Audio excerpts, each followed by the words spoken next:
ക്ഷമിക്കുമല്ലോ.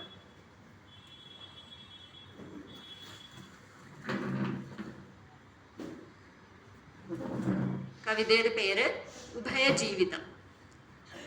ഉഭയജീവിതം മാറ്റിയെടുക്കൽ അല്പം ശ്രമകരമായേക്കാവുന്ന ഒരു ശീലമാണിത്.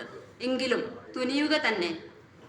അടരാടുന്നത് ഒറ്റയ്ക്കാണെങ്കിൽ കൂടിയും കണ്ടു നിൽക്കുന്നവർക്കും പരിക്കുകൾ പറ്റിക്കൊണ്ടിരിക്കുകയാണല്ലോ.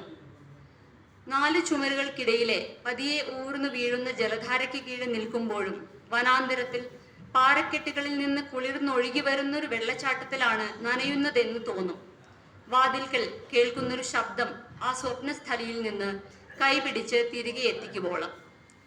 പൂർവാന്നത്തിൽ പതിവ് തിരക്കുള്ള വണ്ടിയുടെ അരികിരപ്പിടത്തിലിരുന്ന് ഒരു പുസ്തകത്തിന്റെ ഉള്ളടക്കത്തിലേക്ക് ഊളിയിട്ടു കഴിഞ്ഞാൽ പിന്നെ എത്തേണ്ട ഇടത്ത് ഇറങ്ങാനാവാതെ വായനയെ ഹൃദയഭാഷയിലേക്ക് ലിപ്യന്തരണം ചെയ്തങ്ങനെ ഒരൊറ്റ ദ്വീപിൽ എന്ന മട്ട് ലോകത്തെ മറന്നിരിക്കും. പകൽ വീഥിക്കരികിലൂടെ നടക്കുമ്പോൾ പൊടുന്നനെ ഗതാഗത വിളക്കുകൾ നിറം മങ്ങി മിന്നുന്ന താരകങ്ങൾ കൺമുന്നിൽ തെളിയും. നടപ്പാതയിൽ വജ്രക്കല്ലുകളാൽ അലങ്കരിക്കപ്പെട്ട ആകാശവിധാനത്തിനു കീഴെ നടത്തമറിയാതെ ഞാൻ നിൽക്കും, നേരത്തിന്റെ വഴി മറന്ന്. സന്ധ്യാകാശ കാഴ്ചയിൽ ഏറ്റവും നേർമയായ മേഘക്കൂട്ടത്തിലേക്ക് ഉയരാൻ എനിക്ക് ചിറകുകൾ മുളയ്ക്കും. സോഡിയം വിളക്കുകൾ മഞ്ഞയണിയിക്കുന്ന രാവഴികളിലേക്ക് ഉഭയജീവിത വേഷത്തിന്റെ ചുളിവുകൾ മിനുസപ്പെടുത്താതെ, നഗരത്തിനൊത്ത ചമയങ്ങൾ അണിയാതെ, താമസിയാതെ വീണു തകരേണ്ടതാണെന്ന് തീരെ ഓർക്കാതെ.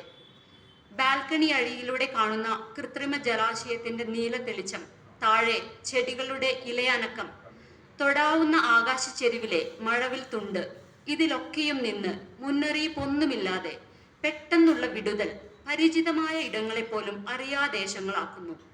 ഇത് അവിടെയും ഇവിടെയുമല്ലാത്ത ഭിന്നസ്ഥല ജീവിതം.